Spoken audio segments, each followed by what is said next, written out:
Hello again, my people. Welcome back to the True Crime Corner with Mama Venus. I am back to delivering your weekly dose of South African true crime. If you are new here, then it's just welcome. Hope you are here to stay. If you are on YouTube, please do go ahead and click on the subscribe button if you haven't. Also click on the notification bell so you won't miss any of my videos. If you are listening to this on the other podcasting platforms, please do go ahead and follow me and listen to the other episodes. I will be uploading more episodes over the next coming weeks, and I know I've been saying this forever, I am still looking to do more podcast exclusive cases, okay? Guys, I know I have been MIA for a couple of weeks. I had health problems that made it difficult for me to be, audible. But I'm here, back now, and as promised, I am going to deliver part 4 of the Thabo Bester of it all, where we look at the Thabo Bester story in detail. Part 1, we talked about all his crimes leading up to his arrest and conviction in 2012, and in part 2, we spoke about his time in prison and how he ran a media company and managed to pose as a billionaire whilst behind bars, and the details of his escape. In part 3, we spoke about the other women involved, that is Thabo Bester's mother, Messi Bester, and Pumuzo Tenga, the woman who opened or registered the companies that Thabo Bester was running whilst he was in prison. I have linked all these parts in the description box below. Please do go ahead and watch it if you haven't, and then come to this one.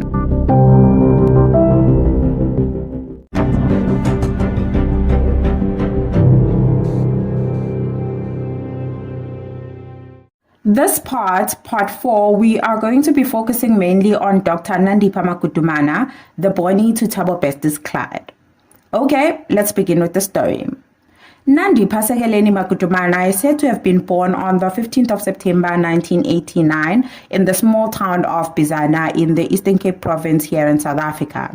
Ibizana is located just at the border of Eastern Cape and the KwaZulu-Natal province on the south coast side. She would grow up in the small town of Port Edward, which is also on the border of KZN and Eastern Cape. Like when you cross the border from Bizana to the KZN side, the first town you step into or drive into is Port Edward. She was born to Father Zolile Sekeleni, who plays a very important role in this Thabo Bester saga, but we will talk about him a little later. There aren't any reliable sources as to who Nandipha's mother is, and I think it's best at this point, especially if she has nothing to do with this whole drama, like she needs to be protected. In terms of siblings, it appears that there's only one sibling, her brother, Unathi Sekeleni. We will talk about him a bit later as well, because he played some sort of a role in the story as well. It is said that from as young as 6 years old, Nandipha wanted to be a doctor, of which I find it admirable that she followed through, because some of us never really followed through with our childhood career aspirations. For her primary education, she attended Port Edward Primary School in Port Edward, and she completed her high school education at Port Shepstone High School in Port Shepstone, which is about 30 kilometers from Port Edward. During her high school years, she is said to have been a very dedicated student. She enjoyed sports and cultural activities. Hockey is listed as one of her favorite sports, and she even was selected to play for the provincial team at some point. It is said that her aspirations of becoming a doctor were affirmed during her high school days, as the school was located not too far from the provincial hospital in Port Shepstone. Apparently, she was part of this club at school whereby they would visit the hospital. So this visit gave her some kind of exposure, the exposure that she would have wanted at the time, to basically find out how working in the medical field and the hospital life in general was really like. I also read somewhere that because she was so interested in the medical field, she scored herself a job at a local pharmacy at the age of 15. She worked weekends and holidays. After completing high school, she enrolled at Wits University to pursue a degree in the medical field. She would later graduate with a Bachelor of Medicine and a Bachelor of Surgery from Wits. In 2006, whilst Nandipha was still at Wits, she meets Thabo Bester, who recruits her into his modeling agency that he was fake running at the time. She is said to have been a promo girl for this agency. It is not clear though if at this time the two had struck up a romantic connection of some sort, but it does appear that they had made quite an impression on each other, especially on Dr. Nandipha's side, because she would later ruin her entire life, sacrificing her marriage, her family, her freedom, just to be with him. But let's not get ahead of ourselves. From the early years of varsity, Nandipha is said to have been already into finer things in life. She was already driving an expensive-looking Swedish car, a convertible that was apparently an import at the time. She dressed fancy and mostly hung out with people who were already in the working world, as opposed to other students. It seems as if, just like she was in high school, even in varsity, she behaved as if she was ahead of her time. As aloof as she has been described in terms of the campus life, Nandipha is said to have been a very dedicated student and she took her studies very seriously. This will be showcased during her graduation as she graduated with honors in her medical degree. Now, just like the Thabo Bester background story, there isn't a lot of reliable information about the when of everything that took place in Dr. Nandipha's life. Like, we sort of know that after graduating, she went to start her career practicing as a medical doctor and that she would go on to meet and date a fellow doctor by the name of Magudumana. But we don't know which took place before the other, right? In 2013, Magudumana and Nandipha would go on to tie the knot in what is said to be a very glamorous wedding. They would later have two beautiful girls whose ages I'm currently not sure about, as I couldn't find any reliable information. Okay, side note. I also couldn't find any reliable information on how the Magudumana household was really like, especially in the years leading up to Nandipha deciding to reunite with Thabo Bester. In my opinion, that's a very important part of the story because I would have loved to know if she was ever really happy at home. Did she even want to get married? Did she want to have children? Or she just did it because it fulfilled like a certain void or societal expectations of her? Because my main thing is that she was just too quick, man, to leave her marriage and dump her minor children for Thabo Bester. It's giving, oh well, bending anyways, here's my life now. I can go live with the person that I love, you know? But then that's my opinion. Okay, back to the story. In 2017, Dr. Nandipha ventured into the world of entrepreneurship. She founded a company named Optimum Medical Aesthetic Solutions, which offered affordable cosmetic surgery treatments. This was a turning point in Dr. Nandipha's life, and it would bring her both the fortune and the fame. According to her, she had opened this surgery so she could raise money to further her studies, even though I'm not sure what she wanted to study at the time. This practice is said to have inspired many women and opened up so many opportunities for other Black women in the medical services spaces. The practice is said to have been very successful as Dr. Nandipha and her team were great at what they were doing. They attracted hundreds of clients all over Africa, and within a year, they were able to move the practice to the wealthiest square mile in Africa, in Sandton. Dr. Nandipha became a go-to doctor for many of South Africa's celebrities. At this time, both her practice and her career were booming. It is this time also that she's said to have reunited with Thabo Bester in 2017. There is evidence of her visiting Bester in prison, and for me, it seems as if the reunion of Thabo Bester and Dr. Nandipha was the beginning of this whole Thabo Bester scam. It's either Dr. Nandipha is the real mastermind behind all of this and Bester was just the perfect partner in crime, or maybe Thabo Bester already had these ideas in his mind, but the reunion with Dr. Nandipha helped him bring them to reality. I mean, this is around the time that Thabo Bester, using the alias of Tom Mutepe, was able to convince the businesswoman Pumuzo Tenga to register companies under her name and then hand over all the operations to him. One of those companies is the 21st Century Media Company that he claimed was a subsidiary of the 21st Century Group. And they had a glamorous launch in Sandton in 2018, of which was attended by the who's who of South Africa. For more on this, though, please see part 2 and part 3 of the Thabo Bester of it all. I have linked it in the description box below. Upon reuniting with Thabo Bester, Nandipha registered and opened an umbrella company by the name of Arum Holdings, and the two would later use this company to conduct most of their shady dealings. According to the receipts submitted to the Pretoria High Court, Arum Holdings would make payments to Bester's account whilst he was still in prison. The two would continue with their romance whilst Bester was behind bars, and according to the statement made by Dr. Nandipha, they got engaged in 2020. This is tricky though because at this time, Nandipha was still married to her husband, Magudumana. And according to the law here in South Africa, you can't get engaged or customarily married to someone whilst in a civil marriage with someone else. It is also not clear if Nandipha was still living with her husband and children at this time or they had already separated. In 2021, Dr. Nandipha surfaces with a construction company named Arum Properties, which has a similar name to the company she opened in 2017, Arum Holdings. I will link a copy of their archived websites in the description box below so you can see how professional and fancy it looks. Arum Properties would be used to scam a lot of people though, and I believe it is the main source of most of the money they were splashing throughout the years and paying off people for his fake death and escape from prison. According to an article by Ground Up, Dr. Nandipha and his partner, who went by the name of TK Ngwana, one of Thabo Bester's aliases, convinced several people to pay millions of rands for construction projects.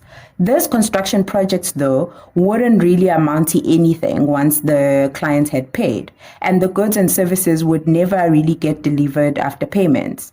It's not clear what Thabo Bester's role was in this company whilst he was behind bars, but I assume he was the one taking care of the daily operations for the company.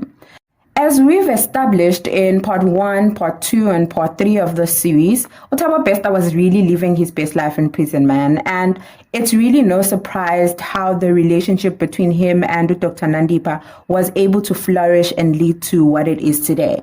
I mean, just the other day, the Department of Correctional Services released a statement that they are investigating allegations that Bester was allowed to spend hours and possibly nights with Nandipha in a private room at the prison. Apparently, according to sources in the prison, Bester would bribe the prison officials to get permission for these conjugal visits, of which are not even allowed in South Africa. This is after it was reported that he would occasionally get sneaked out of the prison to go spend nights with Nandipha at 5-star hotels and Airbnbs in Palito. Wait, Palito is in KZN. So saying he sneaked out is downplaying the whole thing because he was traveling 600 plus kilometers to vacation with his lover. This person is a prisoner who's serving a 75-year sentence. For me, it really is not much of a surprise that he escaped. Like, given what was already happening, escaping was just one simple step further. Nothing too wild for, the people involved. But anyways, let's move on. I doubt we will ever know who came up with the idea for Bester's escape, but I suspect both parties were now tired of sneaking around and they knew the possible consequences if Bester was caught during one of their escapades. So it made sense that they came up with what they thought would be a permanent solution to their problems. On the months leading up to the escape, it appears that the number of trips the two were taking vacationing in KZN and sometimes in Bloemfontein increased. It is suspected that it is during these vacations that the escape plan would be discussed and set for execution by the relevant parties. In an article released by Sunday Independent newspaper, both Nandipha and Bester would book into this accommodation facility, five-star accommodation facility in Palito. Thabo Bester would use his alias, Tom or TK Nkwana, with an ID that was not registered at Home Affairs. From the 9th to the 11th of March 2021, Bester and Nandipha had booked rooms at this hotel in Palito. Nandipha would later extend her stay to the 14th of March, of which is suspected that Bester stayed with her at the hotel. They booked into the hotel again on the 12th to the 15th of April 2021 and on the 17th to the 20th of August 2021. 2 months before the escape, Bester had created an Airbnb under his alias TK Nkwana, and this account is said to have been used to book at least 10 luxury bookings of properties in Gauteng and KZN. In March 2022, TK Nkwana made another booking for a mansion in an estate in Palito. The Airbnb host told the publication Ground Up that he had spoken to a man called TK on the phone right before the booking was finalized. This booking was estimated to cost about 18,000 Rand. In this booking, TK, aka Bester, gave the host ID numbers of 4 people, including him, to stay in the mansion. Dr. Nandipha's ID number was provided, but she also used an alias, Dr. Enjoy Magudumana Nkwana, laughable. The 2 other people involved are said to have been co-directors of Dr. Nandipha's other company called Vibes International Africa. I'm not sure what it does. A week after their stay at the Palito estate, on the 24th of March 2022, Dr. Nandipha checked into a luxury hotel in Bloemfontein, about a 30-minute drive from the Mangaung prison. Even though she had provided her ID when checking in, the booking itself had been made online by TK Nkwana, aka Thabo Bester. The booking would be made again on the 13th and the 14th of April 2022 by the same TK, and Nandipha was the one who checked in with her ID. It is not clear though if Thabo Bester joined Dr. Nandipha during these hotel stays, but it wouldn't be far-fetched to assume so. It is also alleged that Bester would be driven by G4S prison officials to these vacations. Early 2022, Dr. Nandipha started unlawfully claiming dead bodies from mortuaries around Bloemfontein. The first body she claimed, she had told the mortuary that it was that of her father, Zolile Sekeleni. It is not clear where this body ended up and what it was really meant to be used for. The second body, she claimed that it was that of her brother, Nathi Sekeleni. The second body would later be found dumped in a river, and it still had the mortuary's identification toll tag attached. The third body would later be claimed at the National Hospital in Bloemfontein. She had said that the body was the child of an acquaintance's brother, claiming to be assisting him with the funeral arrangements. A fake burial was held, and it would later be discovered that all that was buried there was maize meal in 3 10 kg sacks. The third body is the one that was found burnt to death in cell 35 the morning of the 3rd of May 2022. This body would later be identified as that of Katlego Bereng, who had been missing for months at this point. Just a side note, Katlego's story is an extremely heartbreaking one, to say the least, hey, and I cannot begin to imagine what the Bereng family had been going through all those months, close to a year if not more, looking for their son, looking for their brother, and his children not knowing where their father is. And then to later learn how his corpse had been moved around, abused, and used as a decoy for a depraved convicted murderer, that's a wound I doubt would ever heal. I do pray though that at the least the Bereng family is afforded the answers they need to make sense of this tragic loss.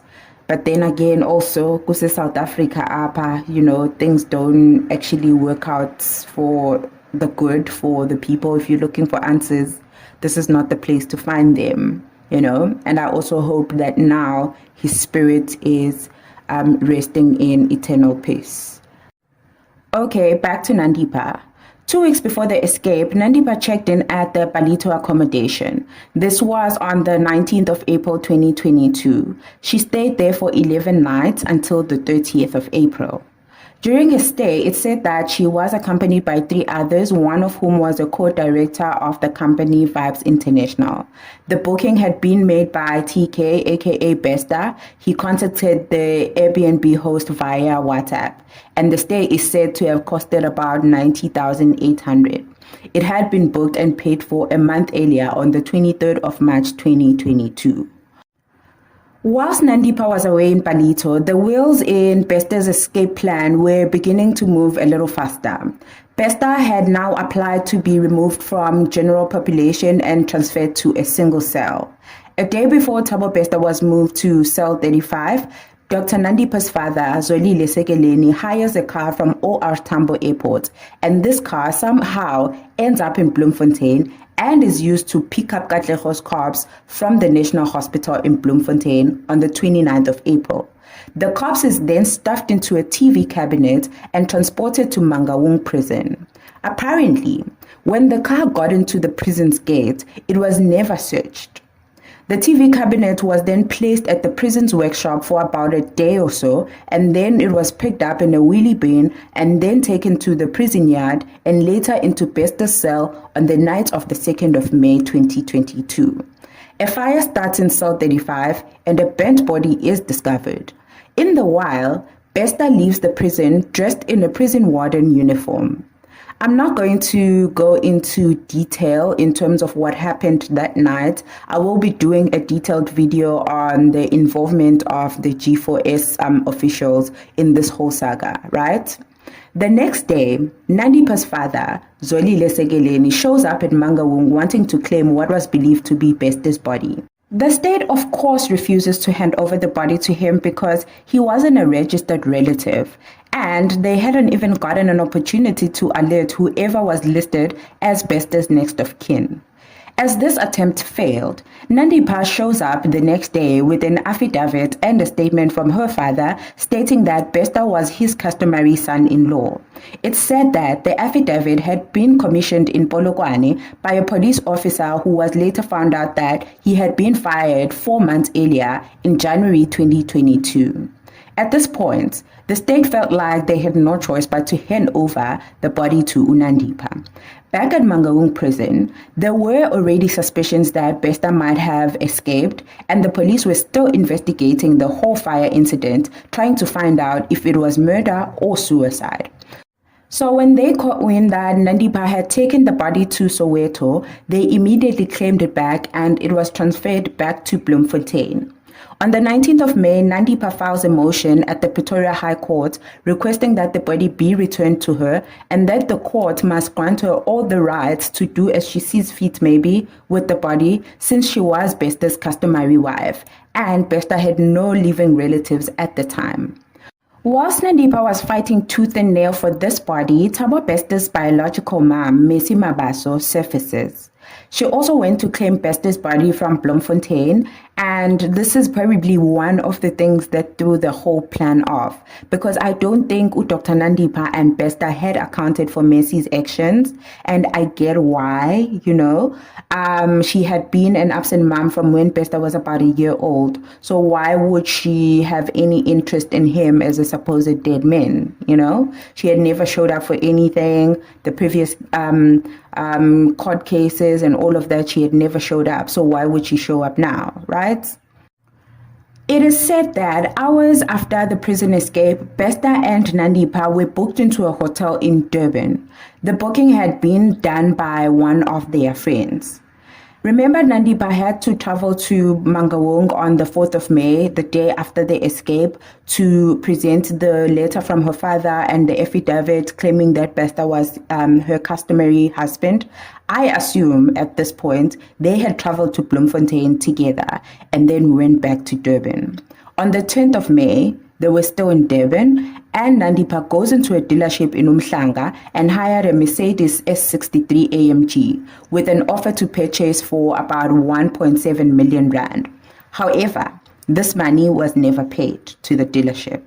This is the car that Bester would use in his failed attempt to skip the country and go to Zimbabwe. Apparently, they had paid off a couple of people to help smuggle him into Zimbabwe since he didn't have a passport. So him and the guy who is named Sicelo Ndlovu drove to the Bay Bridge border, but Bester had gotten off before so he could be smuggled through an illegal post. He walked on foot so he could join his driver on the Zimbabwean side of the border. Unfortunately, the driver would be caught trying to remove the car's South African number plates, replacing them with Zimbabwean number plates. So the officials at the border immediately impounded the car. Bester and his smugglers on the other side, they had encountered soldiers who were patrolling the border, and one of his smugglers was shot whilst they were all trying to get away. However, Bester managed to escape. It is said that he was in Zimbabwe for a couple of days and he was forced to return to South Africa after Dr. Nandipha didn't honor the payment arrangements they had made with the smugglers who were taking care of him that side. He returned to South Africa early June, and on the 11th of June, he booked himself at their favorite Airbnb in Palito. He would stay there until the 14th of June. Nandipha would later rent a 12 million rand house in Hyde Park, and this is located on the north of Johannesburg. It is estimated that they were paying around 40,000 rand a month, and they were able to even afford a maid and a gardener. How nice. Barely a month living in this house, it seems as if it was life as normal for him and Nandipha. In fact, they were now able to go grocery shopping, attend meetings, and, do whatever they want. It is also around this time, though, on the 30th of June 2022, that Bester and Nandipha would be photographed together shopping in Woolworths at Sandton City. Of course, we wouldn't know about this photograph, though, until March this year.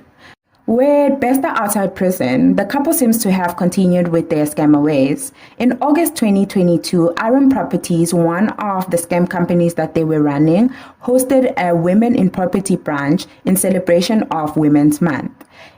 The invite read, I quote, "In celebration of Women's Month, Aram Properties would like to treat you, a pioneer in the property industry, to an exquisite brunch and all things property," close quote.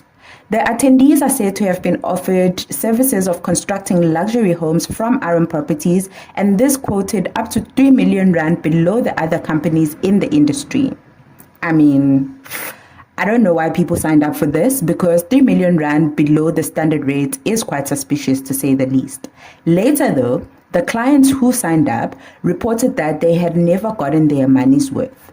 TK Nkwana, aka Thabo Bester, took care of the day-to-day operations of Aram Properties, just like he did for 21st Century Media. Remember, we spoke about it in part 2 and part 3. This is all the while Dr. Nandipha was operating her practice like normal, like she isn't harboring a convicted murderer and rapist and prison escapist. Wow. TK Nkwana, aka Thabo Bester, would attend meetings in broad daylight and in public places. And for some reason, all the clients were completely unaware that this is Thabo Bester. TK signed legal documents using a driver's license and an ID document with an ID number that didn't exist at the Home Affairs records. There were telling signs, though, that this whole business might be a scam. The administrative processes of the company are said to have been very sluggish. They would add line items to the invoices without consulting the clients, and this would result in endless delays.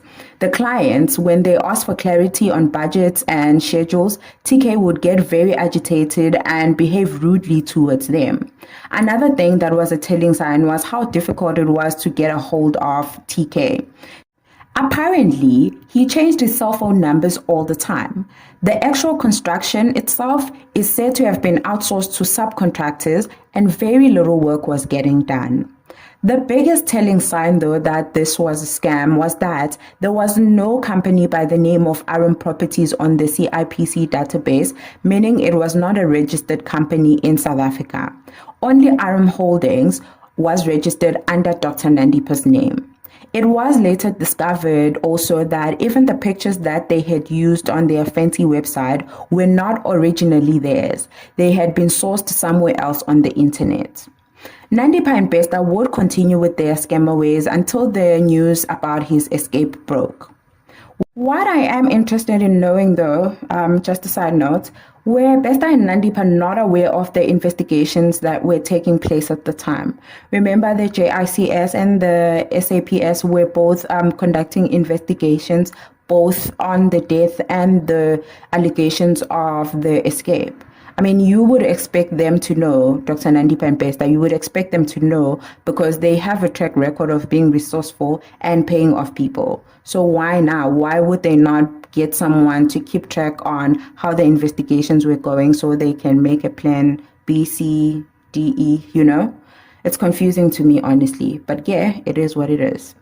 When the news of the escape broke, it is said that they fled their luxurious house in Hyde Park and were booked into a hotel by one of their friends. It didn't take them long, though, to be found out at the hotel, but they were still able to leave the hotel before the police got there. It said they left in a black SUV literally minutes before the police came through. They later skipped the country and went to Mozambique.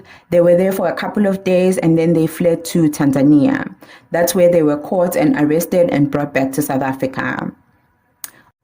Okay, guys, this is where we are going to end it with part 4 of the Thabo Bester of it all, where we focused on the role that Dr. Nandipha played in this whole saga. I will be doing an update on the Nandipha specific case in the future because I believe we still have a lot to learn, you know, on what really went on, and it will hopefully come to light as the case unfolds.